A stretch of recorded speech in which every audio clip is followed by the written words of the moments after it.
special welcome to, I believe, the new ambassador from Brazil. Thank you for coming, sir.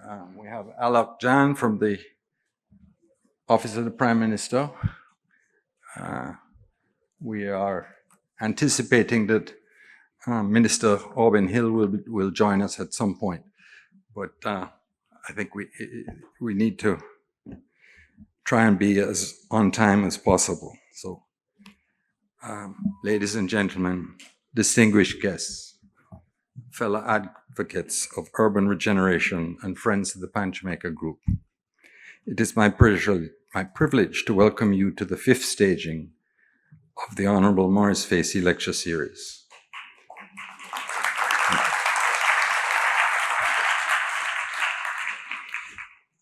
A platform created to advance critical conversations on urban development and to reaffirm our group's ongoing commitment to shaping Kingston into a vibrant, resilient, and inclusive city. This annual forum convenes with some of the world's foremost experts in urban planning, and they share their perspectives and proven strategies to guide us in reimagining the development of our capital city and, by extension, our nation. Tonight, our attention focuses on a local landmark of profound importance, Kingston's Waterfront, where the city meets the sea and Jamaica meets the world. It serves as the front veranda of Jamaica's capital, welcoming the visitors who arrive at our airport, our seaports, and come ashore at our harbour. Bustling business districts and lively neighbourhoods await just beyond its threshold, forming the corridors and individual quarters that make up the rest of our home. As with any house, the veranda carries a special responsibility.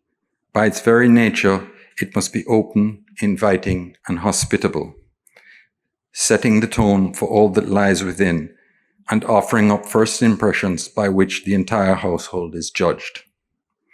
Downtown Kingston and its waterfront must rise to this role. It should be the face by which our country's capital city is first known and the commons where Jamaicans gather for commerce, culture, and community. At present, however, the state of our front veranda is in disrepair. The downtown waterfront is underutilized and its immense potential has been left unrealized for far too long.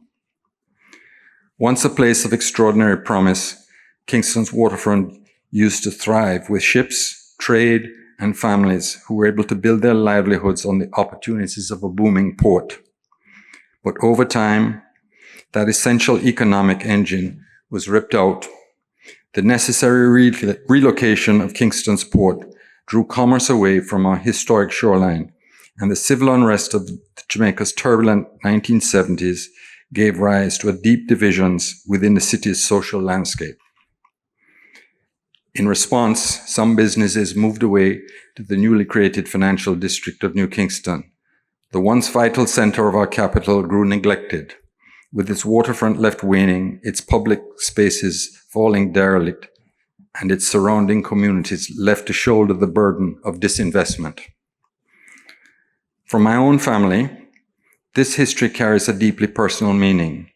The connection between enterprise and the life of the city is embodied most fully in the legacy of my late father, the Honourable Maurice Facey. Through the Pan-Jamaica Group, he made significant real estate contributions to downtown Kingston skyline and pioneered many other commercial and residential developments throughout the city. He also established our C.B. Facey Foundation to honour his father and carry out his personal mission of giving back to Jamaica through education, the environment, and the arts. To him, these projects were a means of building a better Jamaica, making it an ideal country to live, work, and do business. This year, we mark the centenary of his birth, 100 years since the man who shaped Pan-Jamaican's vision and values first entered this world. I'm proud to be standing here at this evening's lecture, continuing his work as his successor, as we explore with our keynote speaker how we can participate in unlocking Kingston's waterfront as a public space and economic asset together. Over the years, Pan Jamaica has not stood by on the sidelines of downtown Kingston's evolution. We have invested boldly in urban regeneration projects such as the Air Jamaica building, the Scotia Centre, and our newest development, the Rock Hotel and Residences, just next door. We were also co-founders of the Kingston Restoration Company in partnership with other pioneers dedicated to national development, including Victoria Mutual, Scotiabank, Grace Kennedy, the ICD Group, to name but a few. Equally vital in this shared mission is the Urban Development Corporation, whose steadfast partnership we are proud to acknowledge. Their support extends beyond this evening's gathering through the generosity of hosting us here at the Jamaica Conference Centre. More significantly, the UDC has embraced this year's theme with conviction, recognizing how seamlessly it aligns with their flagship Kingston Waterfront infrastructure project, known as Kiwi, which stands as a transformative opportunity for our city's future. Funded by the World Bank and the Government of Jamaica, the initiative presents a bold framework to reconnect our city with its coastline. It envisions a waterfront of open access, resilient infrastructure, green public spaces, and thoughtful design, considering the surrounding communities. As we celebrate all these strides in urban development, I must, however, call attention to the persistent international travel advisories issued for Jamaica that undermine our collective progress. These are not harmless notices. There are reputational barriers that deter visitors, investors, and talent.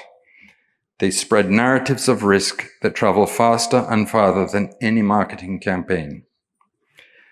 I fully respect a government's duty and responsibility to advise its citizens and visitors to issues of safety, but I urge that these reports be considered in their proper context.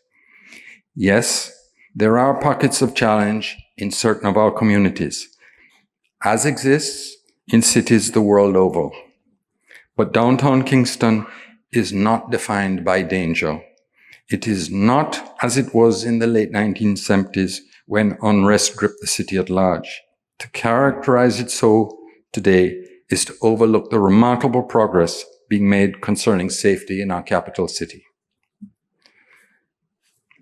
Downtown Kingston, where we are gathered tonight, is home to numerous civic, commercial, and cultural entities.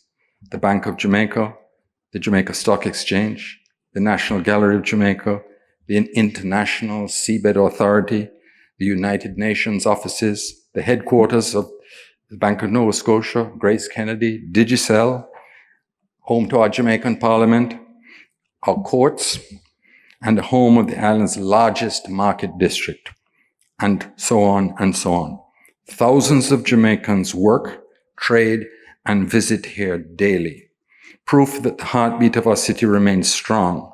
We therefore must be mindful of how these advisories distort that reality.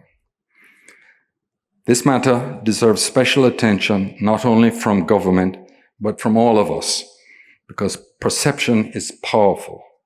We cannot attract the investment and partnerships necessary for growth if the global narrative about Jamaica remains one of fear.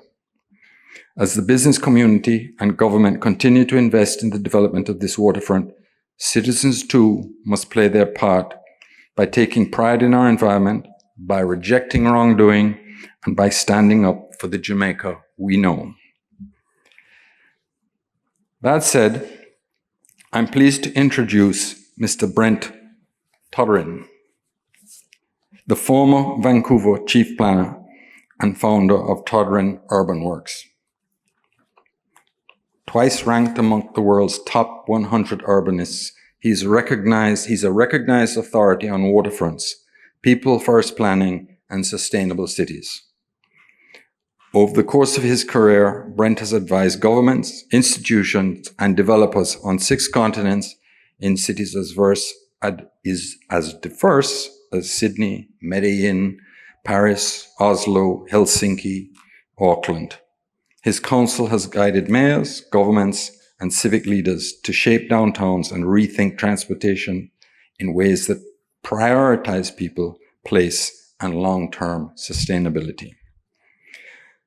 Most notably, he spearheaded Vancouver's preparation for the 2010 Winter Olympics, turning once industrialized lands into a vibrant mix of housing, public spaces, cultural showcases, and sustainable transport networks, complete with extensive public waterfront access. He is also a founding president of the Council for Canadian Urbanism and a prolific writer whose insights have been featured in many global publications. It is this rare combination of international mastery, people-first vision that makes him uniquely suited to guide us this evening, at a moment when Kingston stands on the threshold of transformation. With insight sharpened by global experience, he will help us imagine how our own waterfront might once again flourish, energizing small businesses, celebrating our arts and gastronomy, drawing tourists, attracting investment, and affirming Kingston's rightful place as Jamaica's cultural and business capital. His voice comes to us not only as an expert, but as a catalyst, urging us to convert opportunity into action. Ladies and gentlemen, it is my distinct pleasure to welcome to the podium tonight's distinguished speaker, Mr. Brent Toderian. Thank you. Thank you, Stephen. Thank you. Can everyone hear me? Good afternoon, everyone. Thank you for that introduction. I usually dread hearing my bio read or some sort of introduction of me because I find them long and boring. But that was very nice. I'm impressed with how I sounded in that introduction. So thank you for that, Stephen. And thank you for the invitation to Stephen, his team, his colleagues and partners, everyone who's been involved in giving me the excuse to come here and learn from you. I've never been to Jamaica or Kingston before, so I'm one of those people who probably had misconceptions before I came and started to learn. And thank you for all the time we've spent over the last 3 days with many of the leaders of your community who are here tonight. I've spent 3 jam-packed days asking about 1,000 questions, challenging some of the answers, even if they were good answers. And learning a lot, and also getting to experience your city in a way that allows me to not just give you a pat speech, which I don't do.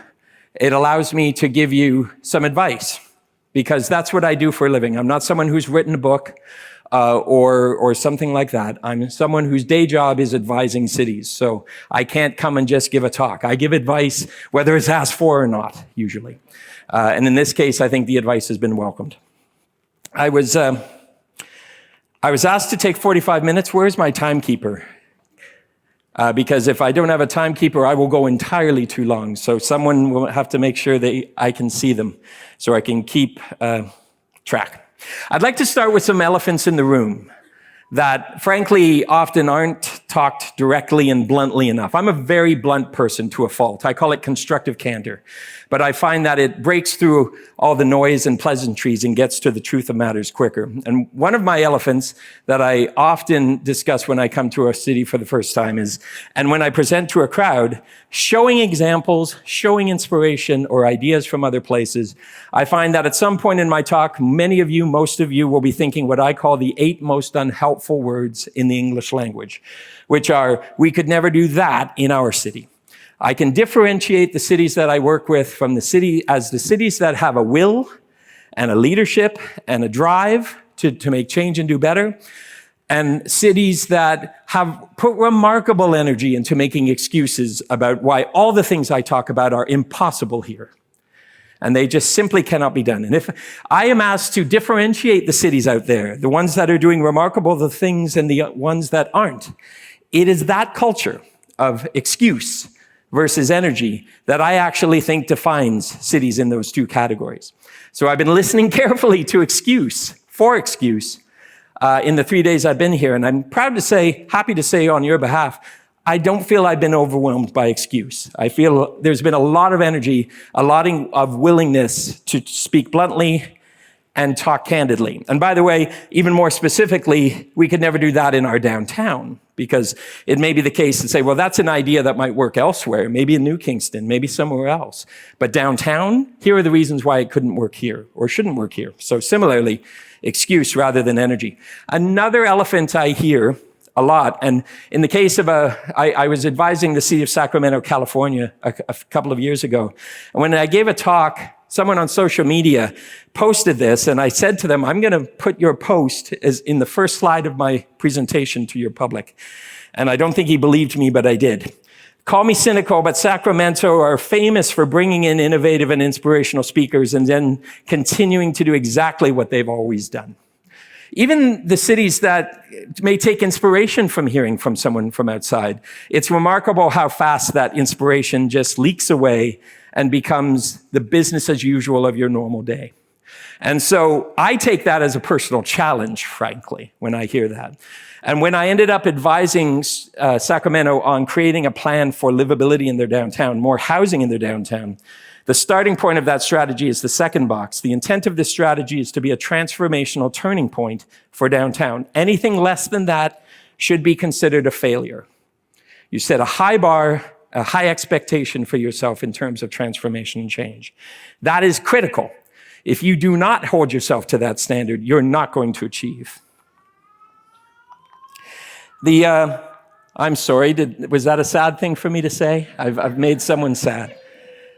The next elephant in the room is the lack of willingness to acknowledge that our cities are in crisis. I think your city, and certainly your downtown, it is reasonable to say is in crisis. It may have improved over the recent years. I haven't had the benefit of seeing that improvement. But in terms of seeing its status now, it is on life support to a certain extent. As a patient, it is in crisis. That crisis needs to be taken seriously with great urgency. But all cities are actually being challenged with crisis. And I say crisis is the most important word in city building internationally in all of the work I do in cities around the world. And I sum it up as what I call the 5 crises. The climate crisis, which is both affecting and is being affected by how we build cities. The housing affordability crisis in terms of the supply of housing, the quality of housing, the cost of housing, etc. The inequality crisis in the context of everything from classism to racism and how it lands on the streets and in the homes of our cities. The public health crisis, which is about how, particularly in the suburbs, we design our cities to be car dependent, which makes us fundamentally less healthy as a people, plus the air congestion or air quality and congestion implications of that. And all of that is even before we factor in the challenges associated with something like the pandemic that we recently lived through. And the infrastructure cost crisis, in the case of many cities trying to bankrupt themselves to keep up with the infrastructure, particularly associated with the most cost-intensive infrastructure ever made, which is infrastructure that supports suburban, low-density, car-dependent sprawl. It's bankrupting cities. In your case, it's not so much bankrupting you as there's a question of whether you can afford to upgrade the infrastructure at all, and the challenges associated with building capacity in your infrastructure to actually do the kind of growth that I'm going to be talking about and showing you today. All 5 of these are important, and lately we've got a 6th, the Trump economic crisis. It is a strange, weird, different category of crisis. It is person-made, not just man-made, but person-made, individual-made. And the problem with it, I find, in the work I'm doing around the world, it is sucking the oxygen out of the room of every conversation I have on the other 5 crises. And the thing we have to remember is as we deal with this crisis, and by the way, I've heard it said, well, Jamaica's not really affected that much. Trump has only put a 10% tariff on you. Well, congratulations. You only have 10%. But it's affecting every economy in the world. So that means Canadians, for example, can't afford to come as a tourist as much as we used to because the tariffs are devastating countries like Canada. And it's going to make the 2008 economic downturn look like a small and short thing. So you need to have plans and intentions that are nimble and resilient enough to not be dependent on good times or even predictable times, because your times may not be good and predictable, and you need to be better at getting things done anyway and not using those downturns as an excuse. So I've been looking for evidence, as I do in every city, that you understand it's a crisis and there's a real sense of urgency. And I often say, where's the evidence that you are treating this as a crisis? Where's the evidence that the way you were doing things before, you're now doing it differently because you understand what the word emergency means, that you understand what the word crisis means? That is the state of our cities. We are in crisis. And your city, more so because you're starting from a place of severe challenges, both physical, social, etc. Another elephant in the room is I'm the former chief planner of Vancouver, and some of you are probably thinking, does this guy know we're not Vancouver? Yes, I know you're not Vancouver. I've been a city planner for 33 years, over 33 years. 6 of those years was chief planner of Vancouver. So by my math, that's 27 years where I wasn't the chief planner of Vancouver. And I've worked in a lot of cities, including a lot of cities like yours, and even more economically challenged than yours. And some of those have been some of the most inspiring cities I've worked in, and I'm going to show some examples of that. But this is Vancouver. It is different than what you have. Don't be distracted by how physically different it looks. Don't be distracted by how physically different any city looks from yours. Because the things you can learn from cities aren't about how they specifically design or build things. It's their attitudes, it's their culture, it's their ability to problem solve. And yes, sometimes it's your physical solutions, your social solutions. Learn from their success and why they've succeeded, even if you have no interest in building something that looks exactly like their city. But I actually debated whether I should show you anything about Vancouver, because I thought, I actually took these slides out, and then I put them back in, and then I took them out again, and I put them back in again. But I thought, because I don't want you to be distracted by how a city like Vancouver is different. The point, though, is I know that there's some of you who are interested in models, some of you who are interested in seeing other examples of things, so I left in some. So this is what Vancouver looks like. Its relationship to the water is ubiquitous. It's very different. Our waterfront development started with low-rise, mid-rise urbanism, but always, as you can see, that city ownership along the water edge. I'm going to be talking more about that. Rule number 1, I'll give away a little bit of the ending of the book. Rule number 1, never give away your public access or ownership to the water edge. Never. And if you have given it away, get it back. Vancouver gave away some of it in the 60s and 70s before they decided to never give away anymore. And then gradually over time, opportunistically, whenever they could get it back, they did.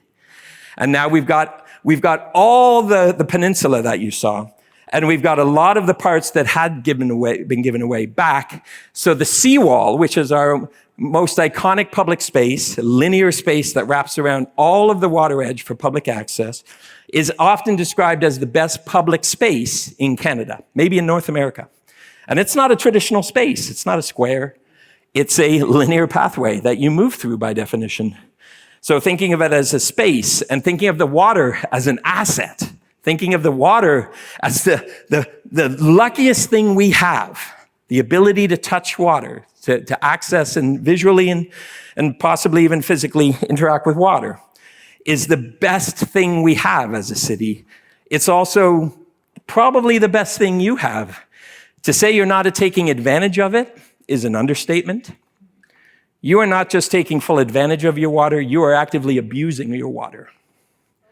You are taking it from being a potential positive to not just not taking advantage of that positive, you're turning it into a negative. And I'll talk more about that. Or you have turned it into a negative, but you have the opportunity to change that. So we went from mid-rise to high-rise. Don't be distracted by the I call this the architectural monotony. When I became chief planner, one of the lines was, why do all the buildings look the same? The urbanism is very good. It's always high quality, but the architecture was relatively monotonous, so I worked on that. But I like to show this illustration to show you that A, we do tall buildings, and we're not afraid of them. But B, we do them very differently than most other cities. But now almost every city in the world is trying to copy us. Vancouver is the most studied city in the world from the perspective of tall buildings. This is your tall building approach. It's quite handsome, as architects would say. There's nothing aesthetically wrong with it, but I want to point out something to you if you flash back and forth between these. Thinness is the difference. This provides a wonderful living experience for everyone in that building if you can recognize and consider the water to be an asset, which it is. They all have great views, but nobody behind them will have any view. You have given away your front row of your theater. The metaphor I use is you put on a show and everyone in the front row wore a big wide hat and nobody behind them can see it. So Vancouver's approach is deliberate. First of all, the slimness reduces the massing. It allows the mid-rise to actually be the urban form that most people appreciate, except when they're looking from far away. When you're in the street, you don't feel the towers. You feel the mid-rise, the podiums that activate and frame the street. The towers are separated for privacy, for sunlight access. There's no wind tunnels. There's none of the bad effects of tall buildings from that perspective. But it democratizes the view and the access to the water, because you can go 5 or 6 layers in. You can actually go all the way through the downtown. Do you see the mountains on the other side? Right there? We have view corridors that require height limits so you can see the mountains all the way through the downtown. And you can go 5 or 6 rows in, and the tall buildings have a waterfront view. It gives everyone a waterfront view to a certain extent. It's a bit of an exaggeration, but a lot of people have a waterfront view. It democratizes that. It shares it. And that's a very important distinction. I'm working with many, many cities who are trying to rethink how they do waterfront downtown interface, and particularly that front row. At grade and at the ground level, which is where people actually experience the city, there's the quality of that that seawall, and the quality of the public spaces, which is constant and high quality. Parks, public spaces along the seawall, framing and being framed by architecture and buildings. We have, again, some mid-rise. Stephen mentioned the Olympics. This is the Athletes' Village that was built right at the edge of the downtown for the 2010 Winter Olympics. I checked, by the way, Jamaica did have a team in the 2010 Winter Olympics. No bobsled team, unfortunately. It was one of the only 2 times since you created the Jamaican bobsled team that it did not qualify.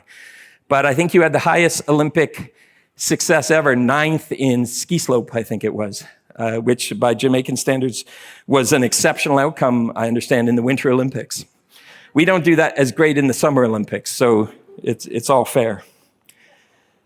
The Athletes' Village, public spaces, architecture, and different kind of urbanism, not just high-rises. We try to do all levels of urbanism, high, medium, and low, in an urban way that strengthens the street, the block, the neighborhood, that is not individual or steals or looks inward.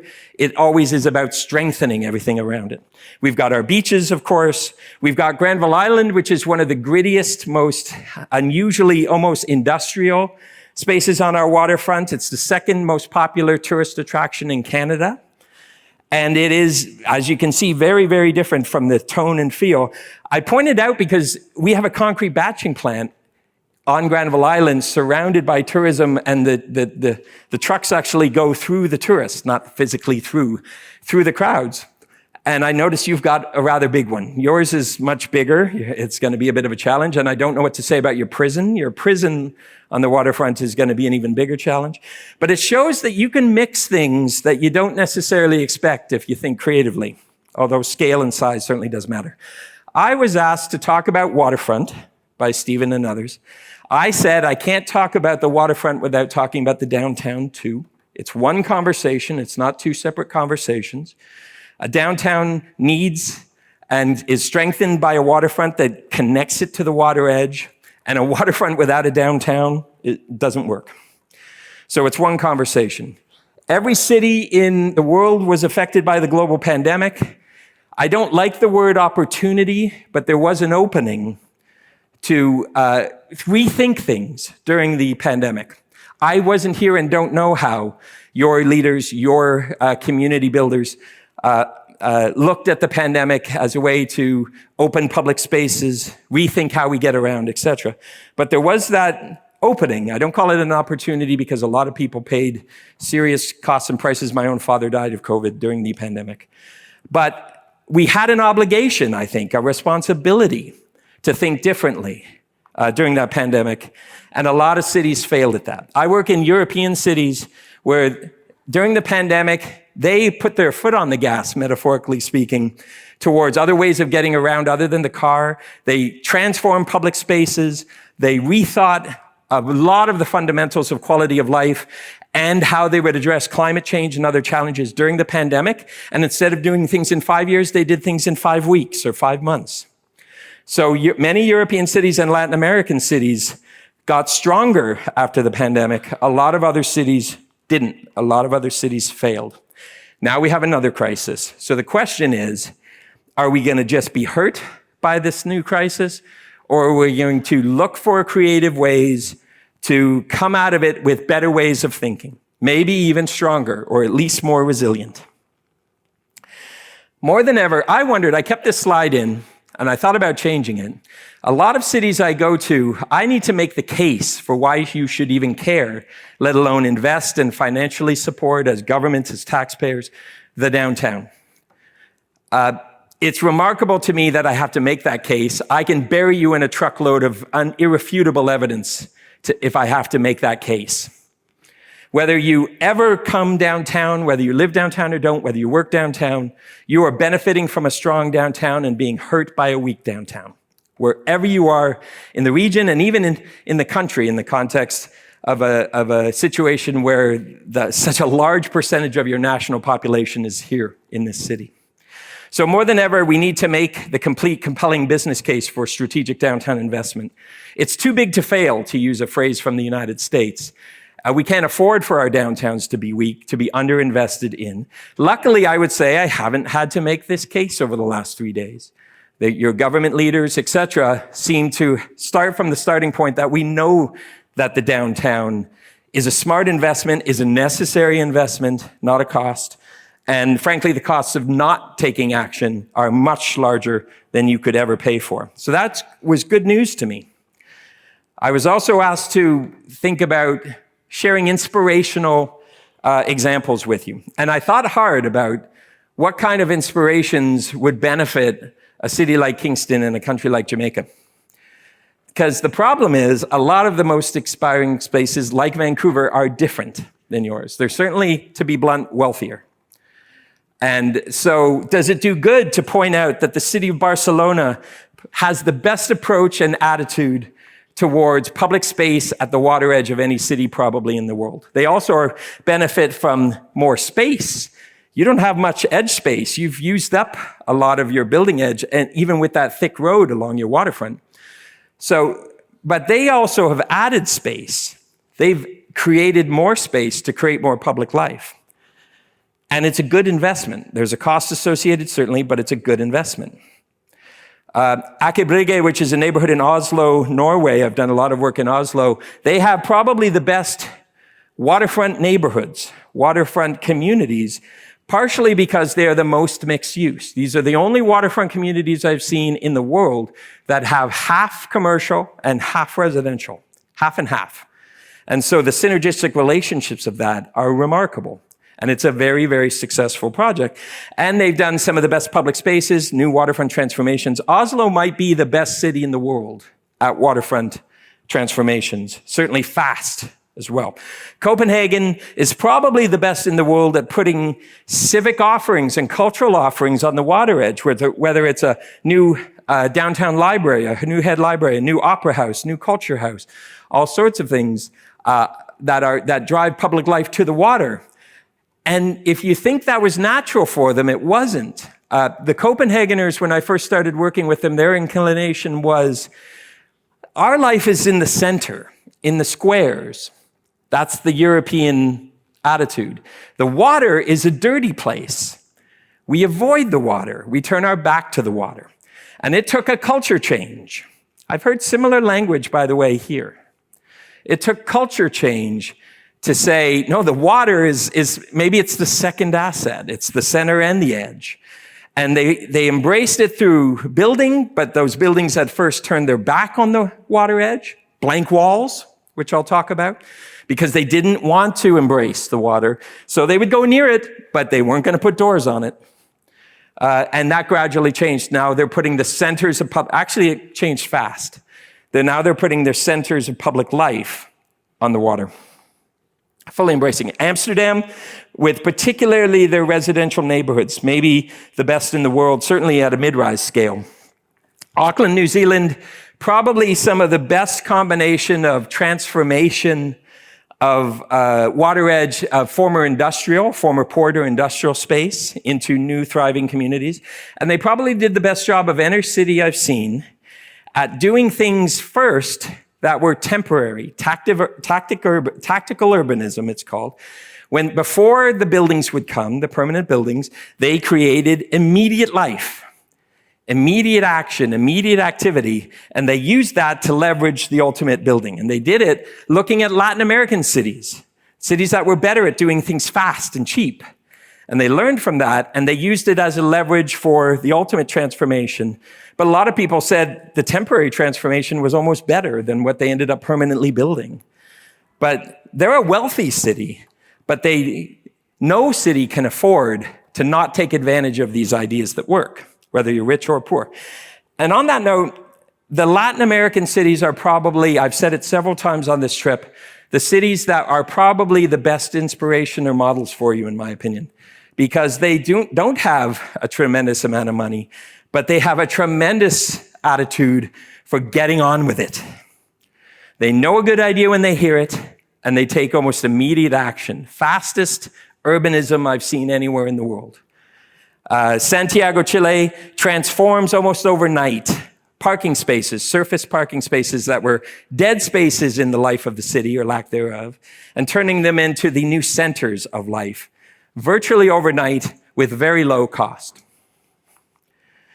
I advised the city of Medellin, Colombia for 2.5 years, and they had made a big name for themselves in innovation around transportation. They're the city with not just SkyTrain and bus rapid transit, or elevated light rail and bus rapid transit, but also the cable cars stolen from the ski slopes in the Alps and repurposed to access the radical slopes of the low-income neighborhoods in Medellin, and even escalators to help with the walkability in dealing with those slopes, just stealing them from the shopping malls, basically, and doing it remarkably cheaply, repurposing ideas for new purpose.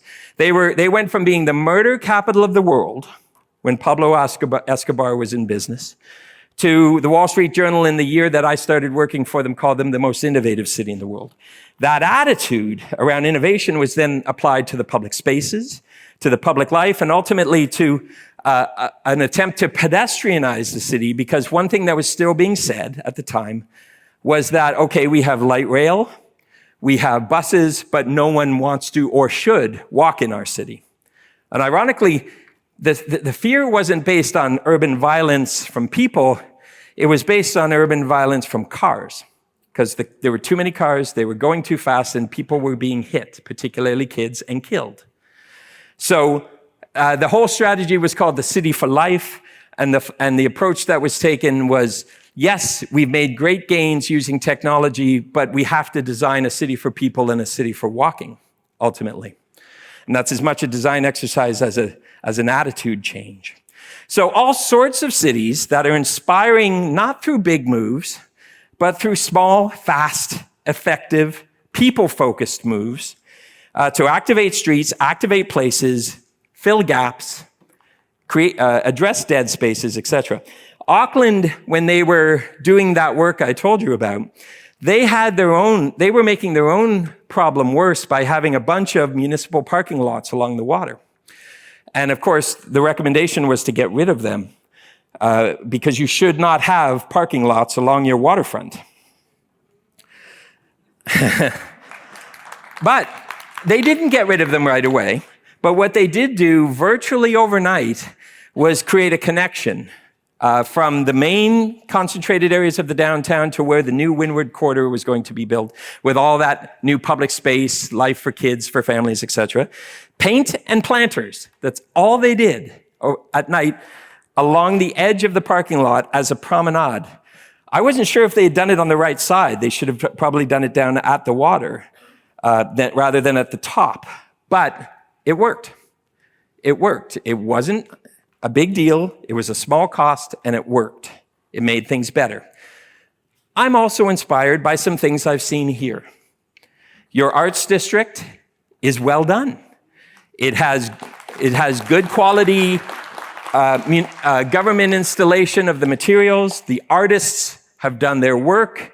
You've got the start of something that creates energy and excitement. And what I've heard, because I don't have the benefit having seen it when it was first put in, that things have been getting better, but probably too slow. So the challenge is, how do you get the next step, which is restaurants along there, or artist studios, or cafes, and things on the second floor, like housing, maybe specifically housing for artists, which could all be part of this. How do you get that to happen faster? And the answer, I'll give you a bit of the ending, is to be intentional about it.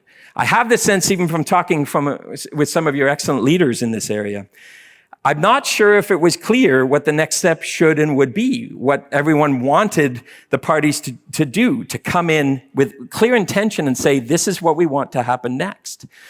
If not, it's just you sort of wait for the market to respond. And if you haven't figured out by now, I'm not a fan of just hoping and praying and waiting. You need to be very intentional, very deliberate, and say, this is what needs to happen next. How do we go out and get those people to do it? That's not at all a criticism of the people who did this. This is excellent. But you always need to be aggressively pushing for the next step. It's about follow-through, ultimately. A good vision will only get you so far. Follow-through, implementation, making things real is the key. I'm also inspired by the kind of unusual vibrancy you see from the informal economy here. You take that, you translate that energy, and you put it into other contexts with other participants involved, but with that same kind of community feel that's providing a community service. Where do you get food in the downtown? Or do you have to go out of the downtown? By the way, the downtown is a very large place, but I mean the downtown that's closer to the waterfront. So you have things in your city that you can take inspiration from, but repurpose and rethink in the context of a different place like the downtown. So that's some random thoughts.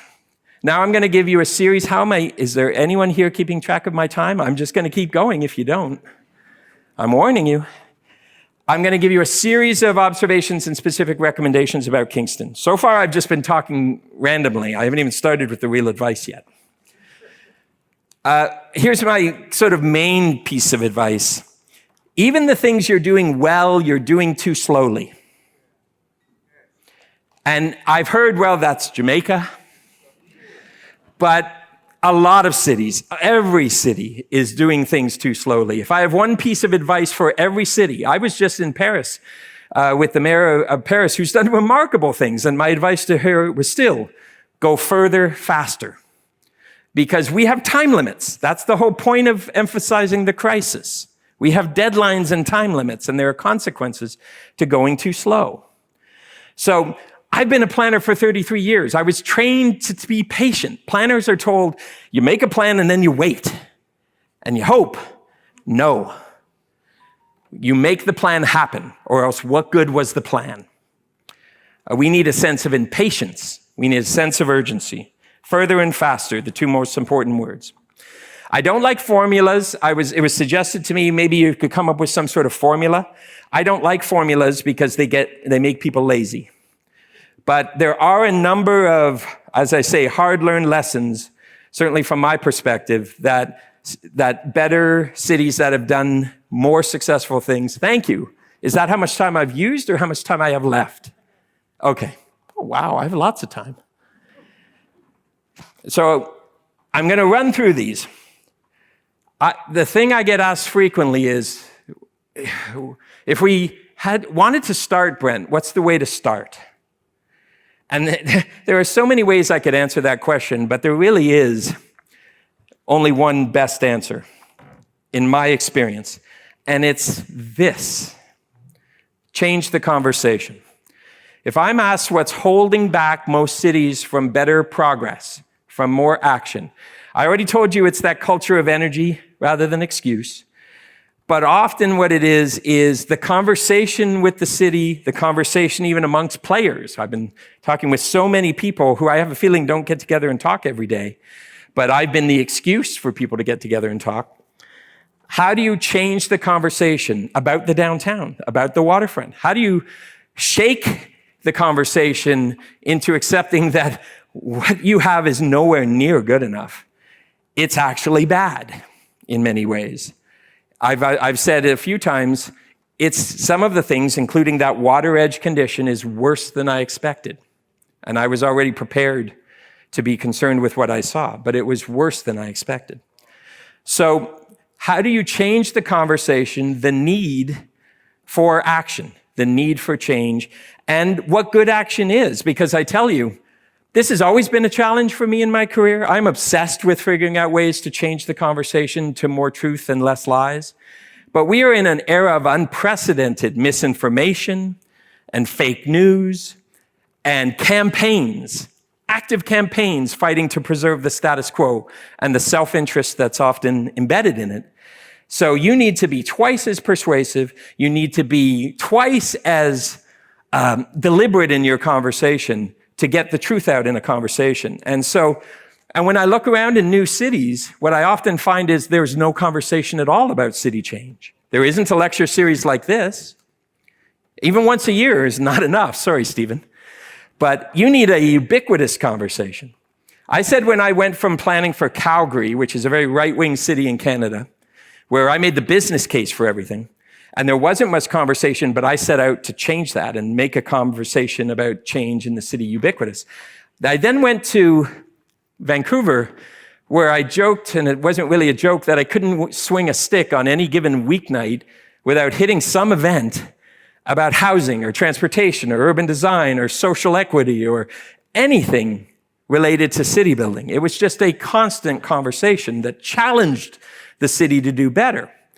If you don't have that conversation, it's hard to make change. Someone comes forward with a big, bold vision, and everyone says, that's different, I don't like it. And it makes me scared. And how do you have the conversation that sort of, with bluntness and candor, gets past some of that fear that comes from not knowing what to make of change? People are inherently afraid of change. That's not a judgment of personality type. It's actually a human physiological fact. Studies have shown we weigh loss twice as much as we weigh gain, which, in other words, we're more afraid of losing things than we are excited about getting things.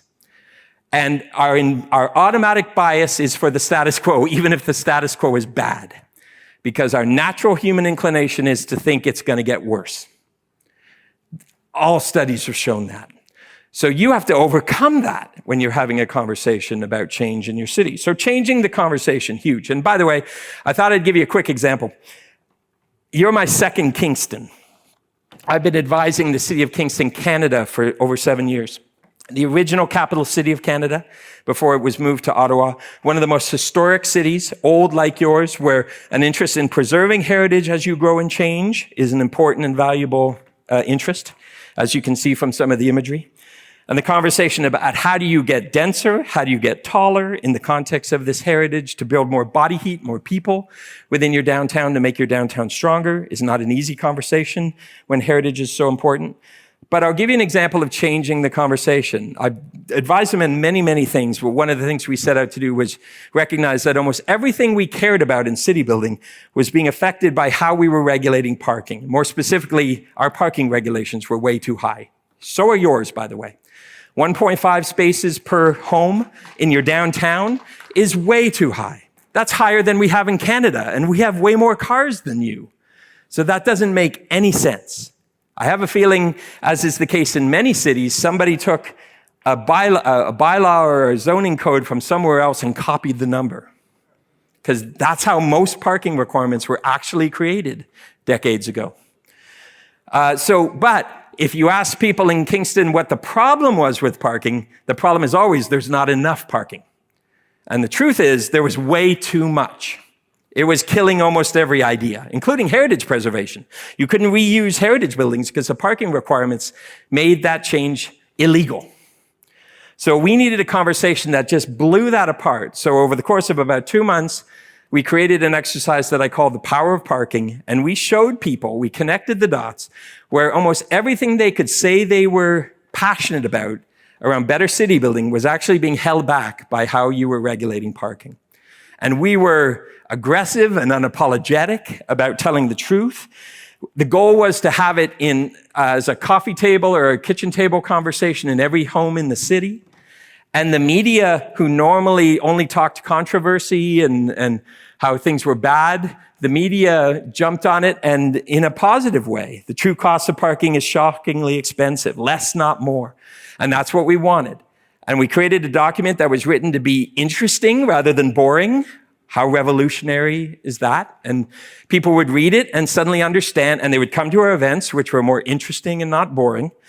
And we changed the conversation in 2 to 2.5 months around parking.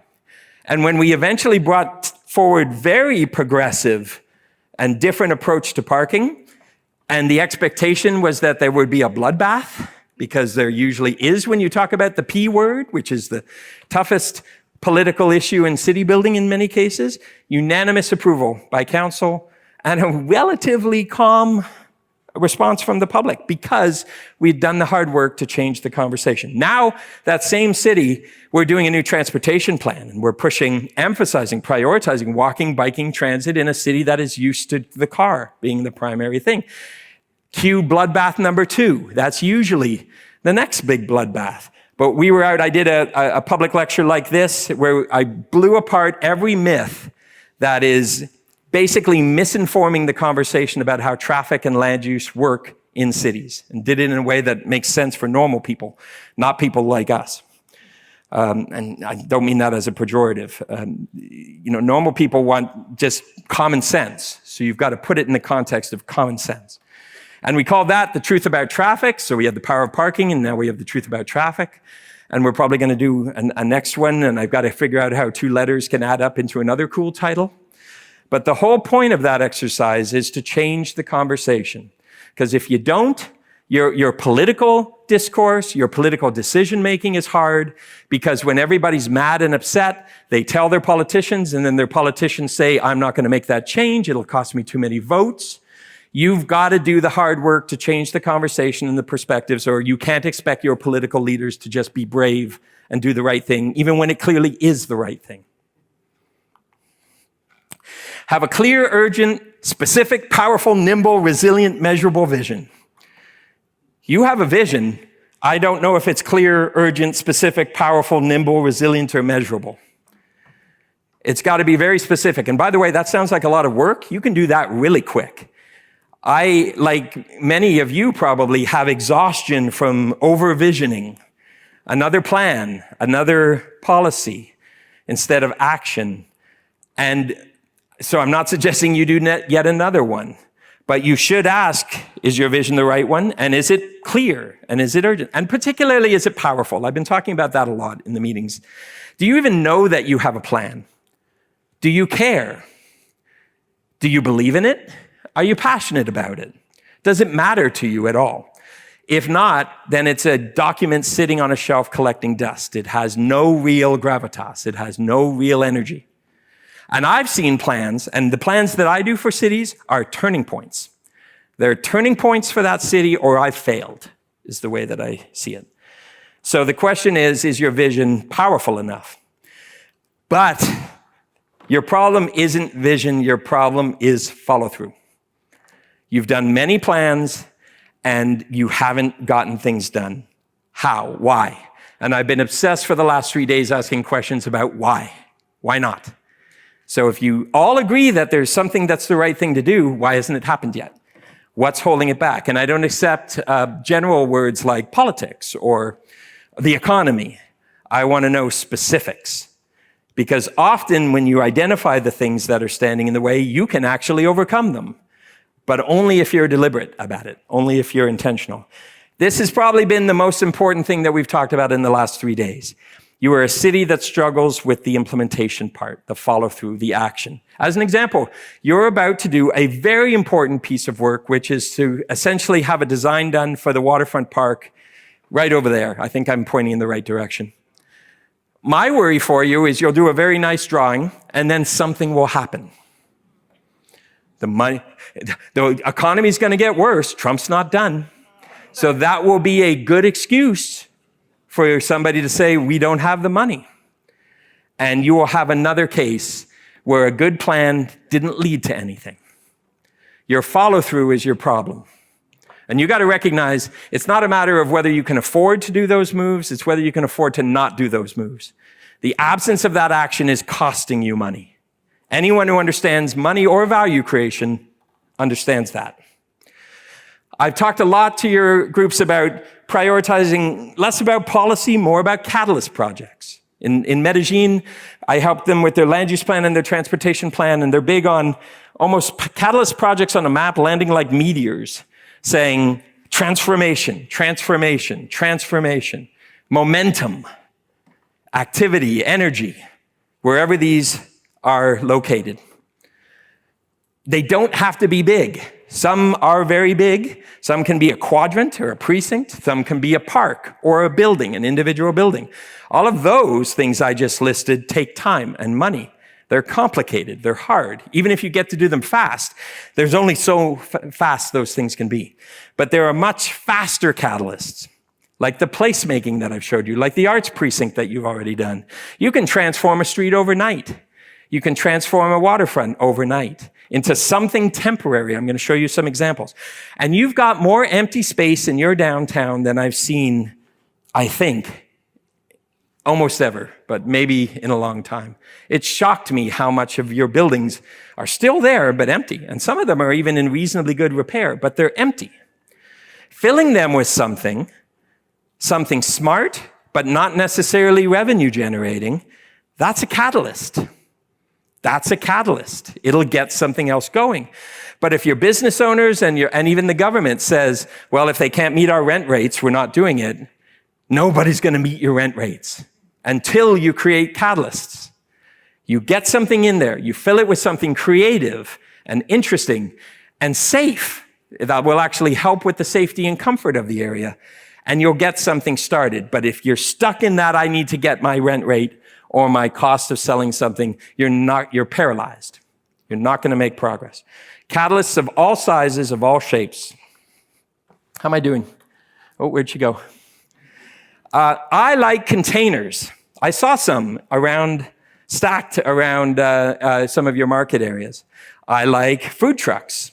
I like things that can show up overnight and fill gaps. This is South Street Seaport in New York City, Helsinki, Finland on the Central Square, Halifax, and then up in the top corner, my favorite. Let's see, do I have another one? No, not yet. The one in this corner is Christchurch, New Zealand, where 2/3 of the building stock was destroyed in the earthquake. And they needed to fill a lot of gaps. And they did probably some of the most I happened to start working for them right after, when everything was temporary installations, art installations. This was the shopping area with containers. And they were doing the planning for the permanent the permanent rebuild. And the problem is the permanent rebuild looked kind of boring, but everybody loved the temporary city that had been built because it was creative and it was innovative. You can do a lot of things fast, and it's almost better than we tend to build things permanently. All sorts of sand, pillows, chalk, paint. So easy to start to transform the feel of space and have it it's almost the opposite of gang graffiti, because it's like a marking that says this is a community for families, it's a community for people, etc. And it's so fast and easy. Parking spaces, the whole parklet movement. You can transform parking spaces into little parks or seating spaces for your restaurants, etc. I know it's hot here, but hot cities do this too. So there's ways that you can do all these kinds of tactical urbanism catalyst projects, very simple. And I have to say, having worked in Latin America, they are also places that have a hard time getting big projects or big transformations done, but they're very good at this. And I kind of had in my head that I would see more of that here. And I didn't, except for the art district. So I would like to see more of it the next time I come. I think it would be remarkably powerful. Public access to the whole water edge. I already got my applause from that idea before, but I'll stress it now. No matter how long it takes, I've already explained that. You are, in a way, lucky, unlike my clients in Brisbane who built this on the water, and my clients in Medellin who had this freeway, but then I was part of the project to design and build the park over it that would connect the downtown to the waterfront. You've got a relatively small road. It's wider than it needs to be. You could tighten it and not even lose any traffic congestion and give yourself more space for that park on the other side. But by comparison, it's not that hard for you to rethink that connection, but that existing vehicle road is a barrier. Make the water edge consistently high quality. Now you've got this, so you're putting some energy into it. There's not much there where that is, though, so I was wondering who it served, but I'm appreciative of the quality of it. But when I went to the water edge where there are things and people, this is what I found. Now, I'm not going to pick on you because I know you're working on the plan.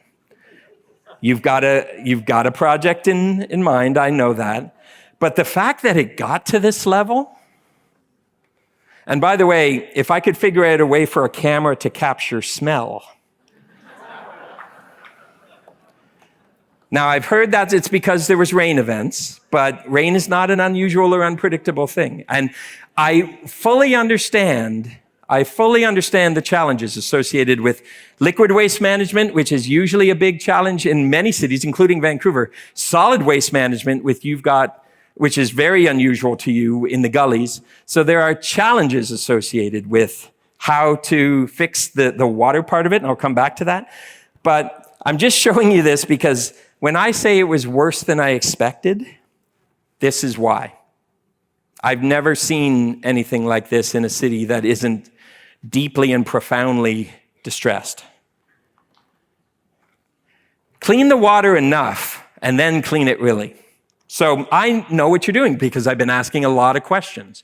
What are you working on to capture all that waste coming out of the gullies, to reconsider potentially even the gullies and their role in communities and all of that work associated with that? What I'd say to you is do something fast that will help. Because right now it's about as bad as I've ever seen anywhere. And even if you just make it better, that will improve things. So when I say clean the water enough, right now it's a negative to everything that you would talk about transformation of the water. It's not just neutral, as I've said, it's negative. You're abusing your water on a daily basis. You're abusing it. Stop abusing it. Get to the point where it's neutral. It's not an asset. Let's not kid ourselves. Not with the water in that condition, but get it to where it's at least neutral through some fast action. Treat it like a crisis. Treat it like an emergency. Give yourself a deadline to the political leaders particularly and get it done. Maybe you already are. I wasn't talking with the people who are actively working on that, but I know of the intentions. Okay, so maybe that's already being done. So consider what I say encouragement to keep going and to do it faster. But then ultimately, I've talked about the fact that in Paris where I worked, the mayor famously swam in the Seine just before the Olympics allowed athletes in there. That was a dirty river. Copenhagen was dirty water before they opened the pool, cleaned it up and did the pools. So you can get to a point. I don't know if you need to get to that point, but I don't need to tell you that it's not acceptable where it is now. I should not need to tell you that.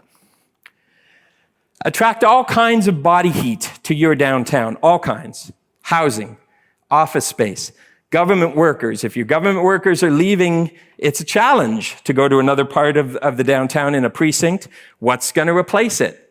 Don't hope something will replace it. Have a plan. Be intentional. Make sure that you know that something is ready to replace it. Put something in there. So maybe it's not even going to be empty at all. It'll immediately be replaced by something else. That's what proactive cities do. That's called planning, not reacting.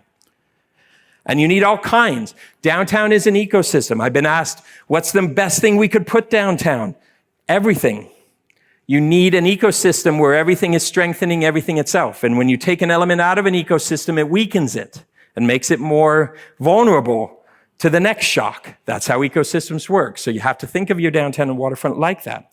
You need all sorts of reasons for people to be downtown. And by the way, fireworks and special events, fantastic, great thing. But doesn't help if the rest of the year no one's coming and no one's here.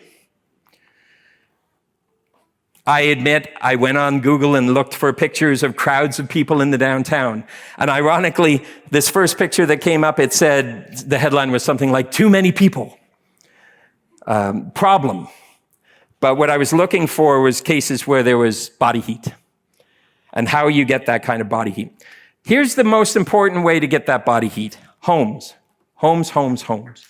The closest thing I can say to a silver bullet for downtowns, and let's be clear, I don't think there's such a thing as a silver bullet. There's no one thing that's going to save your downtown. But if there was one thing that was close to that, housing. And we have had downtowns that have tried to be cultural and tourism and entertainment and government and commerce. Downtowns are neighborhoods. They have to be great neighborhoods. And if they are, it'll make all those things better for no other reason than people will be able to walk to work because you've got the body heat already there. You don't have to worry about them driving and choking your arteries. You don't have to worry about where they're going to park because they can walk. This is the secret sauce to a better downtown. It's not as sexy as a convention center or a stadium, but a hell of a lot more successful and more resilient and more permanent. So if there's one thing I could say to you in terms of what's missing, housing, and a lot of it. Yes, you have housing in your downtown. Yes, you do. Not enough. And by the way, there's a tension with that because if you just do the housing and you don't do the amenities that make the housing livable, then you've just got homes where people have nothing to do. And then maybe they go out to the suburbs to go to the amenities. And obviously some of those amenities like schools and daycare are critical, especially if you want to have families there. I call it the urban contract. If you want people to live downtown, instead of the suburbs, in less space, probably in an apartment, then the trade-off is they need to be able to walk to all sorts of things that make their life better and more interesting. If you provide the housing but not those things, you're breaking the contract. So you need to concentrate not just on the housing, but the amenities. The amenities particularly for families if you want them, but not just those kinds of amenities. I did the plan for, as I said, downtown Sacramento. You can Google this. As a matter of fact, we wrote this plan to be the definitive answer. And by the way, again, it's written to be interesting, so you won't be bored. I don't promise you that. Maybe you'll be bored. But it was written to be fundamentally different. It's online, you can read it, and it's free consulting advice, because I would probably say most of these things to you. And we actually wrote it deliberately, my clients and I in Sacramento, wrote it to do the heavy lifting for other cities on this challenge of how you get more housing downtown. So Google it, download it, read it. It talks about the livable and lovable downtown specifically, and the idea that amongst the many successes downtown must be cultural success, entertainment success, tourism success, commerce success, institutional success. It has to be a great neighborhood. It's not right now in your case, and it's not in a lot of downtowns. So this is something a lot of downtowns are working on. And as a matter of fact, they asked me to write an op-ed piece for the San Francisco Chronicle. It's now become the model for California cities and their conversations about downtown. One of the other tension points I know is out there is, well, does that mean tall buildings? Ooh. Some people don't like tall buildings. I planned for a city that has tall buildings. We do the best tall buildings in the world, but we often say, not here. You saw mid-rise in Vancouver. So not tall buildings everywhere. The question is, in your large downtown, where would you do more ground-oriented housing, more mid-rise housing? Where would you cluster taller buildings? And then how would you do the tall buildings better? Because what I've found in cities all over the world, I get contacted by European cities that I don't even think at the time do tall buildings, but they want to do tall buildings, and they're really afraid of the fact that, frankly, they do them really badly. And so how do you do them better? And as I say, tall building debates could use less dogma and better design. If you do your tall buildings better, you don't need to be afraid of tall buildings. But what the problem is, in Paris, for example, this is the Montparnasse Tower, which was the first tall building that Paris allowed. I call it the middle finger. I won't do it. The middle finger to Parisians. And guess what? Tall buildings were banned after it. Not only was it ugly, it cast a shadow over Montparnasse Cemetery, which is one of the best public spaces and most revered public spaces in Paris. So of course there were no tall towers after that, because you did it horribly. I advised Oslo, Norway on their tall building strategy. You can watch this later and make, oh, good, take a picture if you want to. This is a list of all the categories of the work that I did with Oslo on essentially saying, if you want to do tall buildings and where you want to do tall buildings, here is how to do tall buildings better by addressing these questions, these issues. You got the picture? Okay. Sorry, he did. I couldn't wait for everybody. Do you want kids to be part of your downtown? When I was talking to your minister, Minister Hill, he asked this question specifically, and it happens to be one of my favorite questions. I say think carefully, because if you say yes, and almost everyone says yes, the question is, are you willing to do what is necessary to get kids? Are you willing to make sure your apartments have 2 and 3 bedrooms and not just 1 bedroom, so you could even fit a family? Because if you don't, it's game over.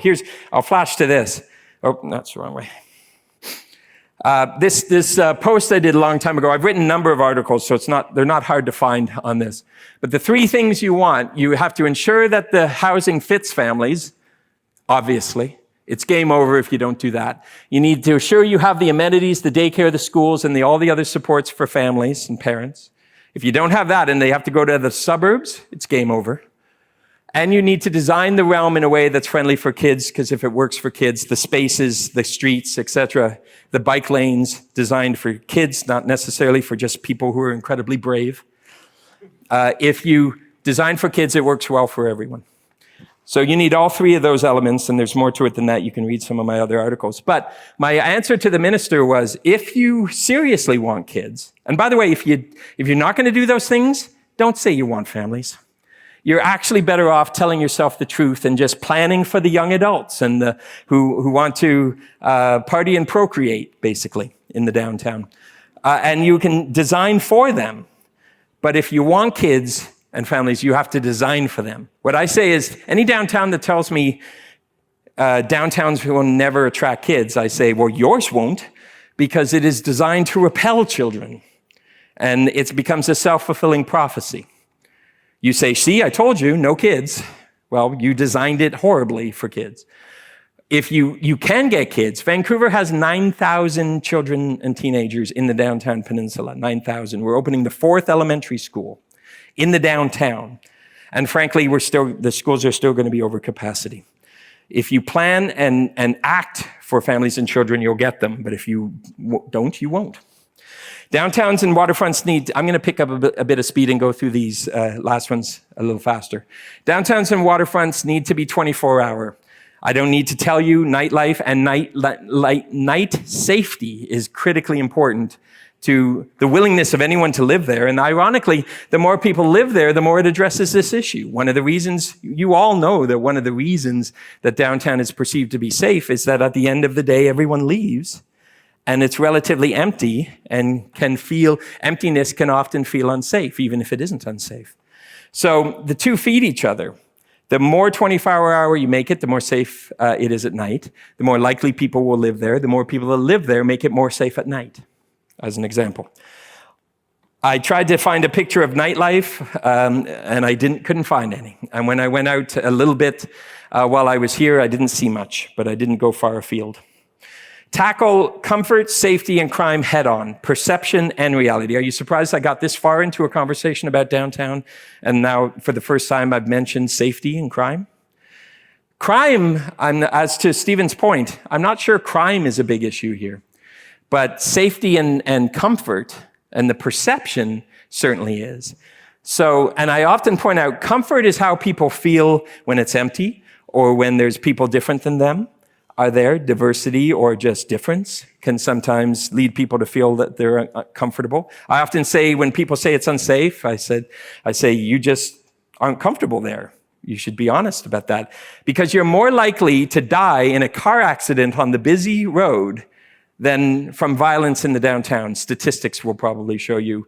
Often in many cities I work in, you're more likely to die of a violent attack in the parking lot of a mall in the suburbs than in the downtown.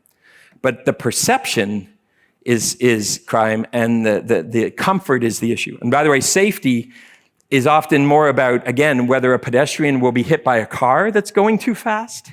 That's probably the real safety issue in your downtown, if you look at the actual statistics. But I don't need to tell you the perception of both safety, crime, and comfort are all a critical thing for you to tackle head on. I'm not going to get into it deeply, but I will mention, obviously, that if you don't have the infrastructure capacity for the growth I'm talking about, then that's kind of game over. So fix or get around any infrastructure capacity barriers that would keep you from building the kind of housing here. That's where the upper levels of government come in, because often they're the only ones who can do it, but there's often creative ways to get around some of those costs. Frankly, we make things more expensive than they need to be. And we need to think of less expensive ways to do things, and also recognize that even if it does cost, it's an investment, not a cost. It has a return on investment, a multiplier effect that's significant. So again, when you're thinking about how you're going to justify the budget, the political leaders, it costs you money not to do it. You have to think in the context of value creation and return on investment. And by the way, both hard and soft, not just pipes, but schools. Both are critically important for the kind of growth that I'm talking about. Clean, green, and cool your downtown. Guess how you do that? Trees. Every block we went in the last few days, I looked, trees or no trees? Trees or no trees? You're a hot city. You should have trees everywhere. I don't think you have a growing problem, an ability to grow trees, because some streets have them, and they look quite successful. Trees are often seen as a kind of a soft and fuzzy thing. They are the smartest piece of infrastructure a city can build, and I ain't no tree hugger. They have remarkable effects on all sorts of things, from flooding, as I hear there might have been some today, to cleaning the air, to shading and cooling the city, to raising real estate values, to improving happiness, actual measurable happiness. There are so many benefits to trees. They're incredibly smart infrastructure, but we treat them like some weird socialist warm and fuzzy thing. They are not. They are intensely pragmatic. They are common sense. Trees are common sense. Here's some images from Vancouver to make you a little jealous, I suppose. But it's because Vancouver, see the double row of trees over the sidewalk? So it creates shade not over the street where the cars are, but over the sidewalk where the people are. More trees. No blank walls, no dead spaces, relentless liveliness.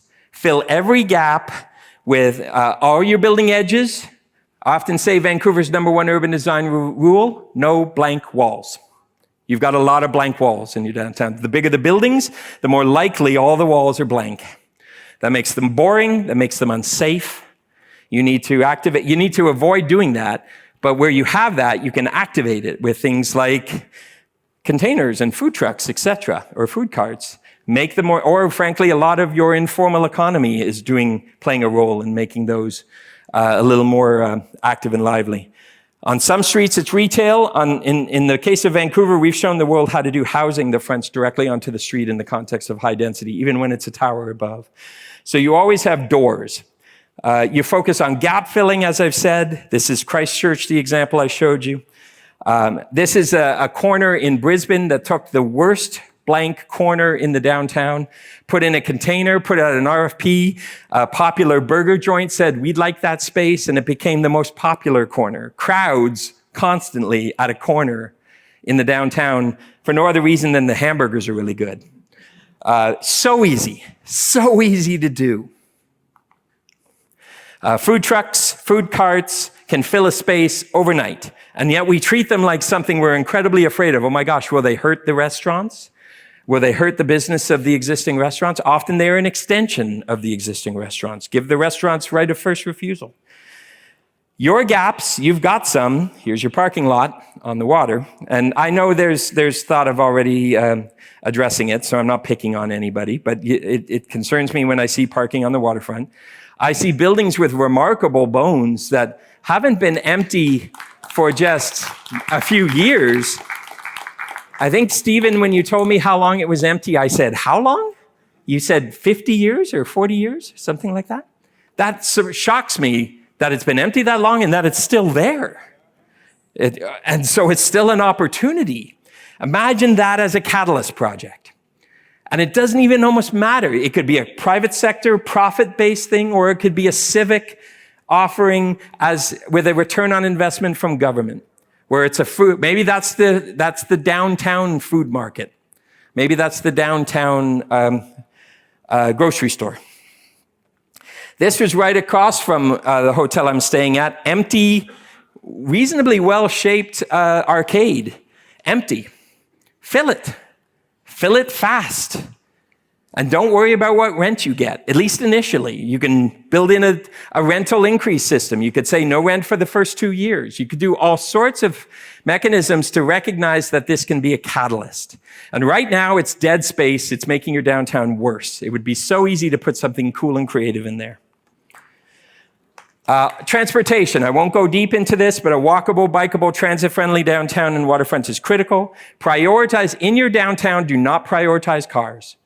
You don't have to ban them. I'm not even a big fan of banning. Thank you. But prioritize them last. Pedestrians first. You've got curb cuts where I don't know how your mobility aids, or you got the lack of curb cuts. I've never seen it before. How do people with mobility aids or strollers or a trolley for groceries, how do they walk? Everything I'm seeing in your downtown says you don't really expect people to walk. You expect people to drive. So that needs to be completely turned around. Your downtown needs to be the most pedestrian-friendly part of your city. And your streets need to be complete streets, multimodal streets. And you're going to move more people as you grow, by the way. There are thousands of versions of this. Cities all over the world have done versions of this to make the point that people don't take up space, vehicles do. This is my favorite because do you notice there's a bus in the middle? And the bus is caught in the traffic caused by all the cars. And so you look at how many people, you look at how many people the bus is serving. How democratic is all of those people to be stuck in traffic created by this? So the point of the matter is, if you bring in other forms of moving around, you're saving space. You're saving space because it's not people that are hard to move. It's their individual personal vehicles. And that's even before you have to figure out how to park them. There are a lot of simple ideas out there that could strengthen your waterfronts, your downtown, but it's remarkable how hard we make simple things. So when I say culture, when I say attitude around getting things done is the difference between successful cities and less successful cities, this is what I mean. And lastly, I'll say the good ideas are the easy part. The real challenge is being honest about why the good ideas haven't happened yet and change those things. I've been obsessive over the last 3 days saying, tell me, that's a great idea. How long has it been around? Years. Why hasn't it happened? Tell me the answer. Thanks very much.